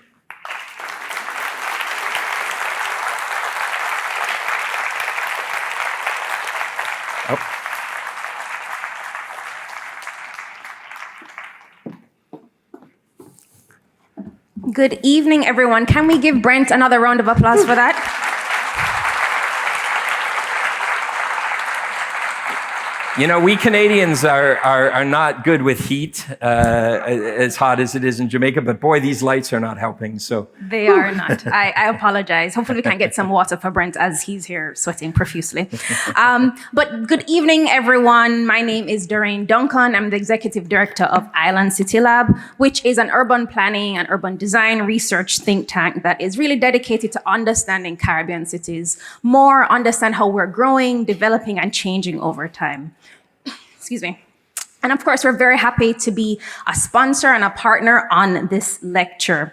And so tonight, I have the very fun job of chatting with Brent and asking a few questions and facilitating the audience Q&A. So I'm not sure if we have the slide available. If you guys can pull it up as well. So I'm going to give you guys a couple minutes. So take out your phones, please, everyone, and go on to Slido. And you can enter the event code, and it's not case sensitive, so it's MF Lecture 2025. And as you put that in, you can start to type your own questions, your comments, but you can also upvote other questions and comments that you may see already in the list. So while you guys are adding your questions and your comments for Brent, I'm going to take the liberty and start with my question first. So Brent, we heard that you went on tour of Kingston, hopefully, and St. Andrew over the past couple days, and you were able to sort of observe how sprawling our metropolitan area is. And when us urban planners say something is sprawling, what we mean is a population is really spread out among lots of communities, really at low densities. And so I guess the question here is, what is the cost of that sort of sprawl, right? Cost in terms of infrastructure maintenance, cost in terms of what the municipality is paying, but also the cost or the detriment of continuing that type of sprawl into, of course, as we know, into Upper St. Andrew, St. Thomas, and St. Catherine. What is the cost of that sprawl for all of us? Well, first of all, I'm very specific with my language around sprawl.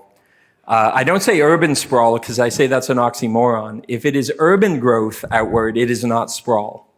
And often they say the city is sprawling, but if it's sprawling in an urban pattern with many choices in how to get around and lots of people to support local things like local schools and local grocery stores, then it's not sprawling in the pejorative use of sprawl.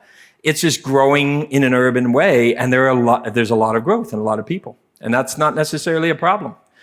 Suburban sprawl, as you mentioned, is low density, but specifically, it's low density, it's separated, all the use are separated, so you can't even get between things. So it's specialized and separated, and it's car dependent. Mm-hmm. That's the largest, really, indicator in the definition of sprawl in my mind. Sprawl is car dependent.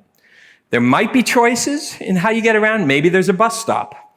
But it's a bus stop that will require 3 transfers, and you have to wait 45 minutes with a 45-minute headway for the bus to come, if it comes at all, because maybe it just doesn't show up because the level of service is so bad. And so that is not a real choice. That's just a lifeline for people who have no real choice. So car dependency, that's what car dependency is. So the costs associated with it, the financial cost is staggering. And the problem is most of those costs are hidden. Most of the people living in sprawl aren't paying for sprawl because sprawl is actually paid for. I don't know how I'm not an expert on your taxation system, but in most parts of the world, it's based on property taxes, maybe sales tax too. And that means that your most urban places are contributing a disproportionate amount per capita of the taxes. Mm-hmm. So your urban places, which are often floundering, are subsidizing the low density sprawl, allowing them to have services that their density actually can't pay for. But good news, the urban places are paying for them for you. And then in the meantime, those people say, I don't care about downtown, I never go there. Well, if it weren't for downtown, you wouldn't have those services or your taxes would double. That is the case in most cities. So there's a very clear answer to financial costs, but the costs are much bigger than that. The climate change implications relative to greenhouse gas emissions, the social challenges associated with kids being car dependent, the public health challenges associated with essentially designing daily activity out of our lives. So we have to go to the gym and pretend to walk because we don't walk in our neighborhood. You know, my crises, all of those crises are costs of car dependency. They're costs of sprawl. Mm-hmm. So I could go on a very long time, but that's the problem. We don't talk about sprawl versus urban, infill versus greenfields, as it's often called, or sometimes brownfields if it's industrial or dirty land in some way. We don't talk about that in the context of real costs, real unsubsidized costs. We tend to just put it out as a choice. Well, people are voting with their car keys. They're making the choice. And why do you want to be against their freedom? Well, if they're making a choice and they want their freedom, have them pay for it. Mm-hmm. Not necessarily have it subsidized by others who ironically have a lower carbon footprint and are doing things and maybe not enjoying all that space, etc. So as usual, my answer is change the conversation. because you need to be blunt about everything I just said. And boy, I'll tell you, I've been in rooms filled with suburbanites who don't like what I just said. They do not like to be told that they're being subsidized because they think they're the ones paying more taxes. They're not. Yeah. And so I just want to continue on to that question about housing, right? So you talked about housing. There's lots of chairs in the room, and there are quite a number of questions in the chat as well about housing, right? And so lots of our sort of urban planning policies support this type of sprawl by things like parking, right? So it makes more sense to put housing, whether affordable or luxury housing, uptown, right? In other places outside of the downtown core. What are some of those policies that we need to change to start to bring more housing, affordable housing, and housing for families within the downtown core? Well, first of all, you have to answer the question, what do we mean by within the downtown core, and what do we mean by housing? My concern about your plans so far, and I haven't read them in detail, so I might be overstating this, but I've asked a lot of questions, is you've got a very large downtown area, some of which have established low-income communities that don't want to be touched and possibly shouldn't be touched. But you have other places where there could be concentration, and it would be less politically and socially impactful to change those. And the question is, well, does change in this place mean the same as change in that place? High rises maybe here, medium rises here, ground-oriented housing here. If you're specific and you're deliberate, you can thread the needle on both the planning and the politics and the social impact. So I think I would, and maybe others have already done this. I honestly don't know. I haven't learned everything in the last 3 days, but I would be taking a next level look at the downtown and be more specific, more intentional about what the strategies could be. And then you look at why are the things happening out there? You've got dense new housing buildings being built in uptown, in other parts of the city, but not in the downtown. Is it because the land's hard to assemble? Is it because of the political challenges? Is it because your parking regulations are too high? Is it because, find out the reasons and overcome them? Yeah. So I have a bunch of questions and a mandate to end at 6. So I'm going to quickly, maybe I'll ask 2 questions at a time and see if you can field them that way. If I can remember 2 at a time. All right. So one of the first questions, this is something you said much earlier in the presentation about the local government or government in general having ownership of the waterfront, right? So what are some of the approaches that governments are using in the places you've worked to sort of regain and maintain access to that waterfront property? And that's kind of long, so maybe I'll just make you do that one first. Well, there are parts of the world where this is an easy answer because the government owns a lot of the land. Helsinki, when I work there, I say, boy, you guys have it easy. When the government owns the land, you've got a lot of latitude. In most places in the world, the government does not own the land. And the regulatory powers vary from strong to weak. So the answer can vary, and I don't understand your legal structure relative to land ownership well enough to be really definitive on this, but I would say the attitude has always been opportunistic. If you have public ownership, don't sell it. Point 1. Point 2, if you don't have ownership, try to get it.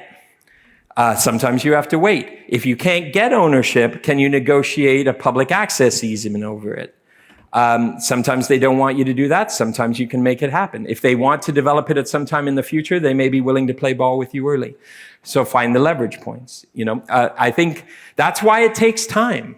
It took time for Vancouver. You didn't have the ability to go in and say, I am the government, I'm paying $1 and buying it from you. Most countries and cities don't have that power. But so you be patient. But it starts with the principle, don't give it away. And I've actually seen, or sell it, I don't mean give it away, but sell it. And even if you do sell it, pre-negotiate the public access, because maybe you're okay with having a private sector use on the water, but part of the land transaction deal is that this part shall remain either in public ownership or with public access. And you can design whatever you want here. Well, I don't say you can design whatever you want because I insist on the quality of the design. But you get that relationship that's public and it becomes negotiated in the context of even a land sale or a building design. It starts with an attitude. If your top priority is continuous public access, you will find a way to make that work and you won't make mistakes. When I see places that have given away public ownership, I usually assume it's because they never really thought about the value of continuous public ownership. That's a big vision thing. It takes when I think about your downtown and your waterfront right now, I think it's easy to look at it and go, well, maybe it's not that big a deal, because it's hard to see something that isn't there now. Yeah. That's what vision is, the ability to see something that isn't there now. But if your long-term vision, if you have a long-term vision, you can see if we could, over 30 or 40 years, but maybe it's 20 now because you can learn from cities that have already done it instead of 30 or 40, then you can get it done over time. And it takes patience and action and seizing openings when you have them. Totally agreed. And it seems much easier to do that when we have so many parking lots along the waterfront. So it might be a little bit easier to access. The good news about parking lots, because I picked on them, is at least they might be government owned, and maybe you're using them temporarily, but at least you have public access. So in the long term, the right thing will happen. But in the short term, you're creating a dead space. Yeah. So I'm hopping to the audience Q&A, so please start adding questions and upvoting other questions and comments that you see.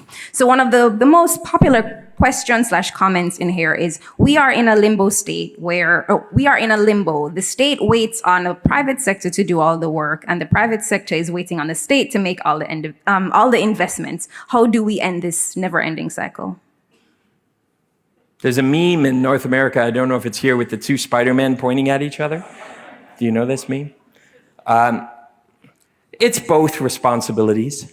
It's both opportunities. I am, even though I'm in the private sector, again, I think like a government leader. I've spent most of my career in the private sector, but my time in Calgary and Vancouver reorganized my brain, and now it's why I work mostly for cities, not entirely, but mostly. And so I tend to challenge government to be more proactive. The public interest is their business, not profit. So by definition, they have a stronger responsibility to be doing things in a proactive way. And you have to think differently. Listen, from a financial perspective, if you're a government agency, you feel you have a fiduciary responsibility to get good return on space. But your larger responsibility is to the public interest, and sometimes foregoing revenue. Well, let's face it, you're not going to get the revenue anyway. That's the funny part. Insisting on a rent that you're never going to get doesn't get you money because you don't get that rent, and it sits vacant, which is one of the reasons probably why so much has been vacant for so long. So find a way to fill it, and you're not even losing money because you wouldn't have filled it for the higher rent anyway.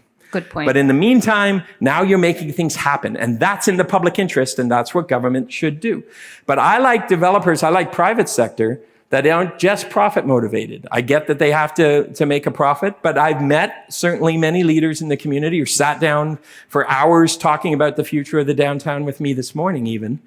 And we talked about how to make things happen. Yes, for the financial benefit, but for the city building benefit. So I have a sense that both sectors are well-meaning here. What came out of a meeting this morning was there needs to be more alignment, and there needs to be more action. Yeah.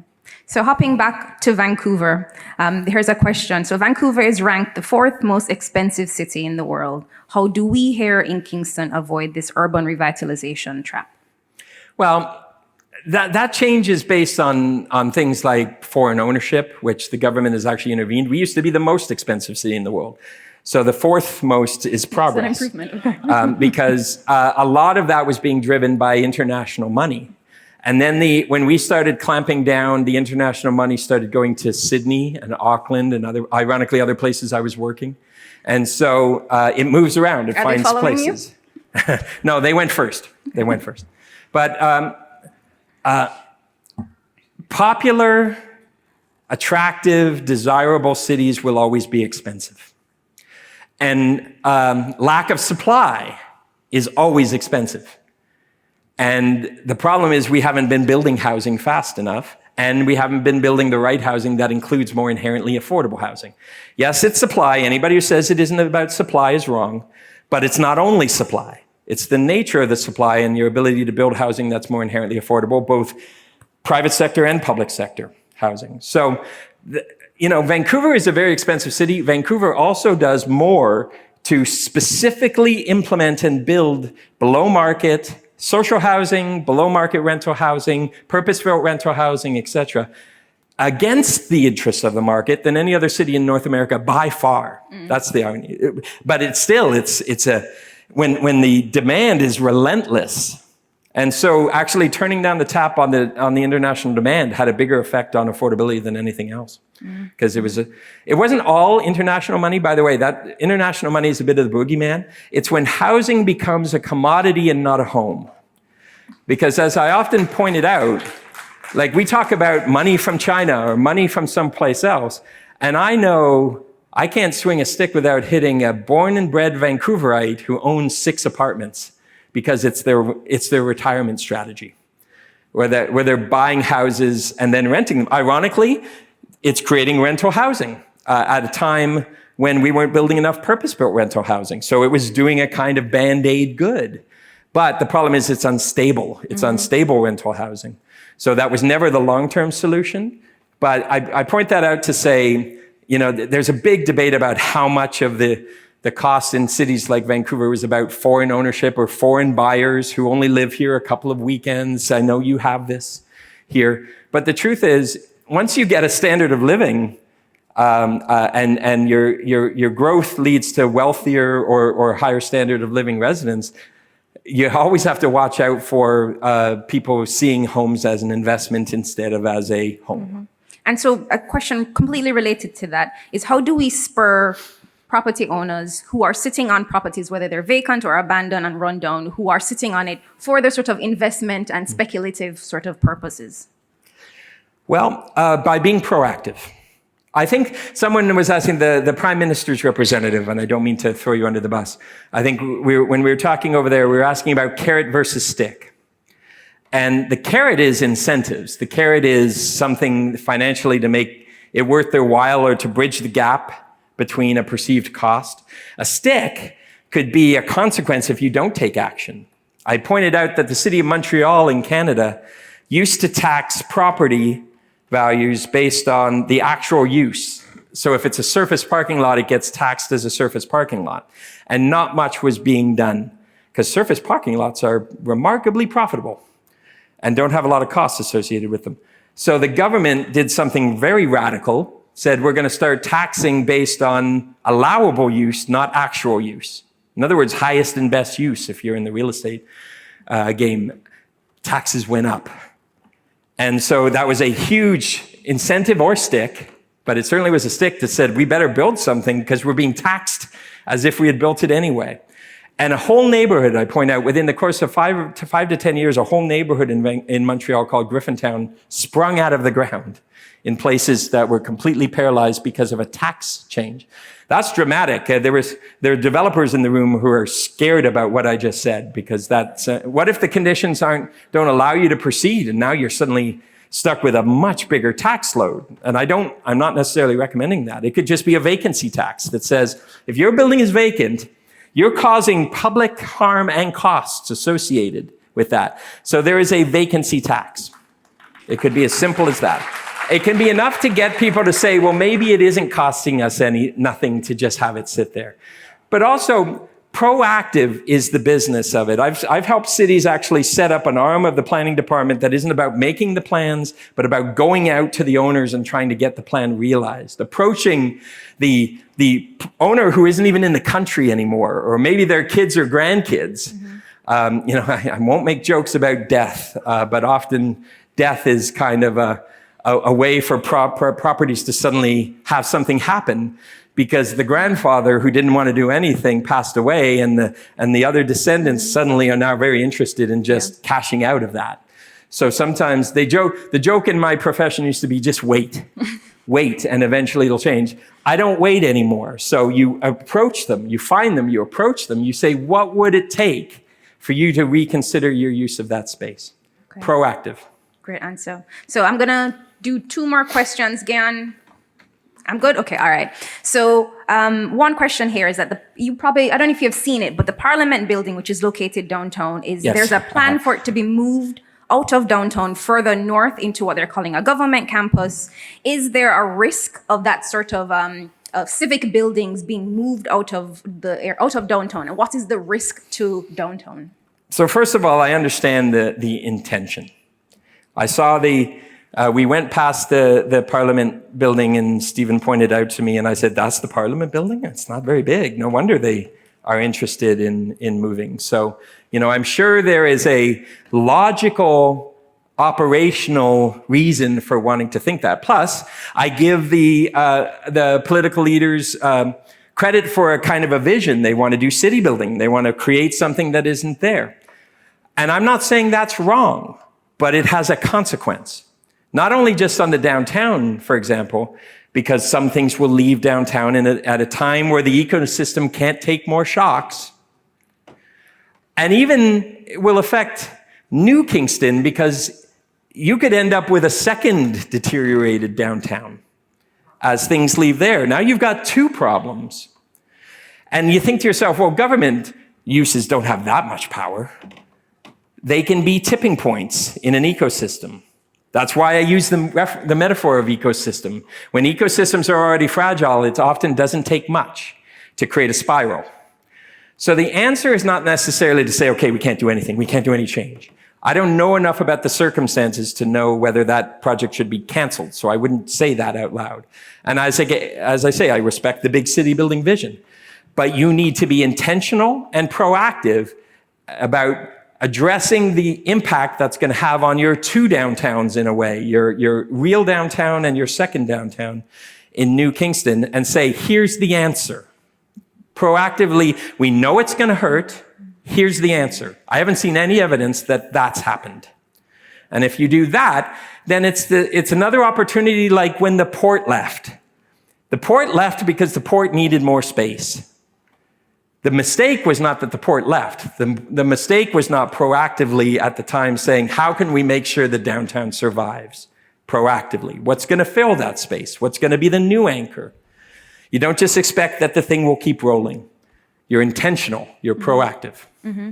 So we have several questions that are really interested in the issue of odor, the water issues, right? And so you had mentioned a couple of examples of other places that have really dirty, polluted water that's whether, impacted by solid waste or whatever other type of waste. What were the sort of approaches that those cities took to start to clean the water enough, as you said? I'm not an expert at that technology. I'm like you. I'm interested. I go and I research and try to find out what the techniques are. There are people who are experts at that. Find them, listen to them, if they're the right idea. Some capture, if it's solid waste, capture it. You saw my images. They're your images. I just went looking for them. So there's ideas that are being discussed, clearly. I just don't know, like everything else, if the problem is that it's not happening fast enough. Maybe it doesn't have enough energy or money or what have you. I honestly don't know. But is it happening? I see those ideas. Are they happening? Mm-hmm. Yes or no? If they're not happening, why not? And why aren't they going fast enough? Mm-hmm. So, I know that in the context of liquid waste management, the idea of shared and paired systems where every time you have, in better places, it's a severe storm event when they mix. And, it gets to the point where it's shared and now your bad waste is mixing with your runoff. And now you got truly nasty stuff going out into the watercourse. As I said, Vancouver's system is so old, we have that problem. And we've never had the hundreds of billions of dollars that it would take, well, hundreds of billions, maybe that's an exaggeration. Lots of billions to fix that. That would be a federal city building initiative. And there are lots of priorities fighting for that money. And so it's tolerated. But the good news is it takes a severe storm event. If it happens every time it rains, you've got a problem. That's far more problematic, right? So It might take, that's what I said about solve it or find a way to address it. Because find a way, the ultimate answer is to do the right thing and find the money. But in the meantime, what can you do to make it better? At least neutral, if not positive. Mm-hmm. So last two questions. So the first one is climate change is an unavoidable impact for us in the Caribbean. Do you have examples of downtown waterfront revitalization projects that also tackle this crisis? Every waterfront in particular these days has to be resilient. You have to address storm surge as an obvious example. That's a no-brainer now.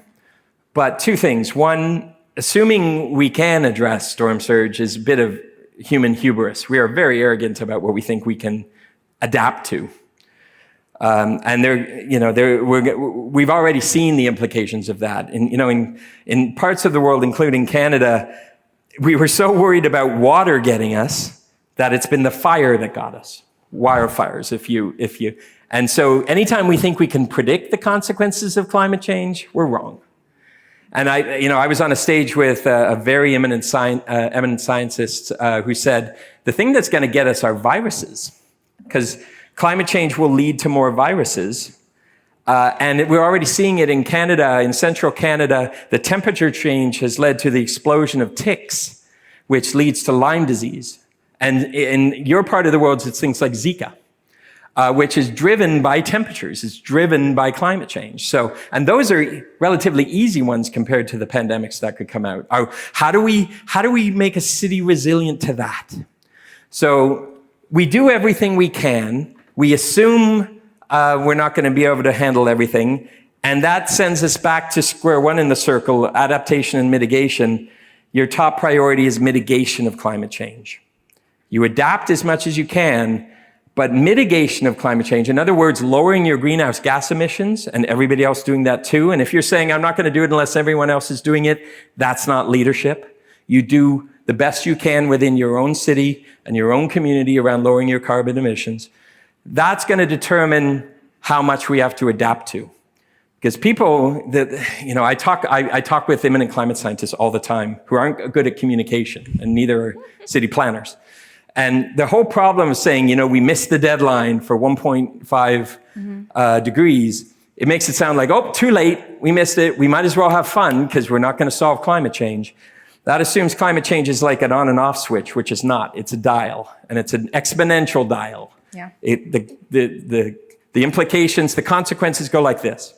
So the longer we fail at mitigation, the worse we're going to have to adapt to, and the less likely we're going to be able to adapt to it. Totally. So I answer the question about adaptation, but I remind us our first responsibility as city builders is to design a city that uses less energy and generates less emissions, because that will determine how bad it's going to get and what we have to adapt to. Totally agree. And I think that's a really good place to stop. I'm getting the cutoff point from the big boss, Gyan. So with that, I just want to thank you so much, Brent. I want everyone to give him a round of applause.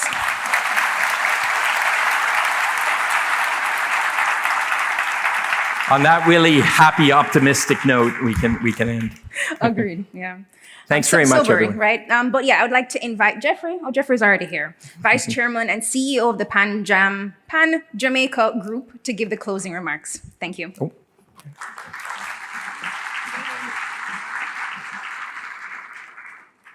I don't have any. I made some notes. I don't know if you paid attention to this, but in 1968, between the 60s and early 70s, the United States put a man on the moon, inspired in part by this famous speech by Kennedy that set this time frame that they had to do this. But what struck me as Brent Toderian spoke is that the United States has been unable to put a person on the moon since. Technical failures, lack of political will, budgetary constraints.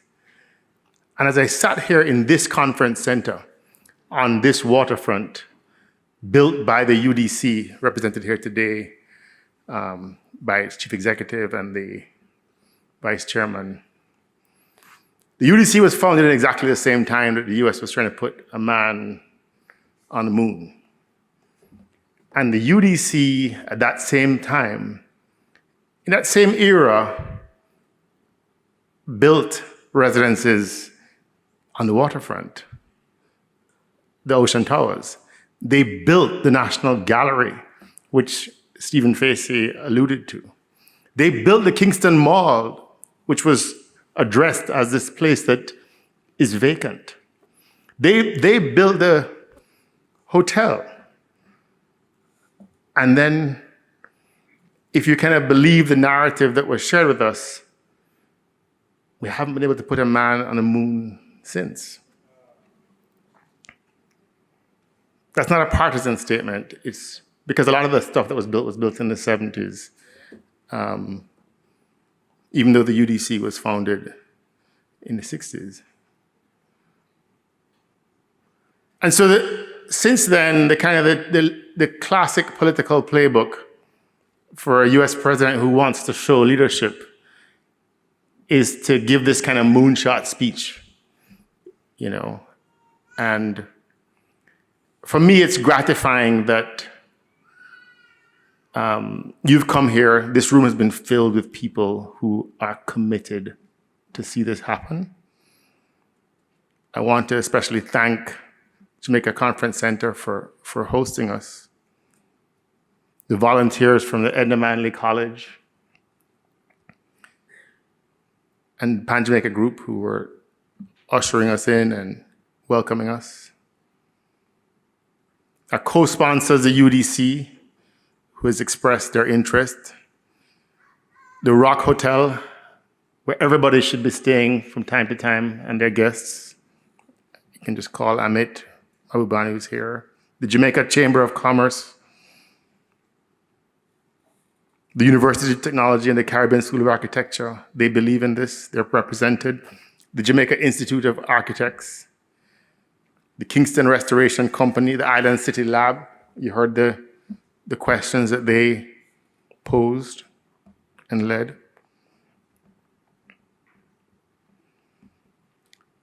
The executive director of the C.B. Facey Foundation that helped to pull this together.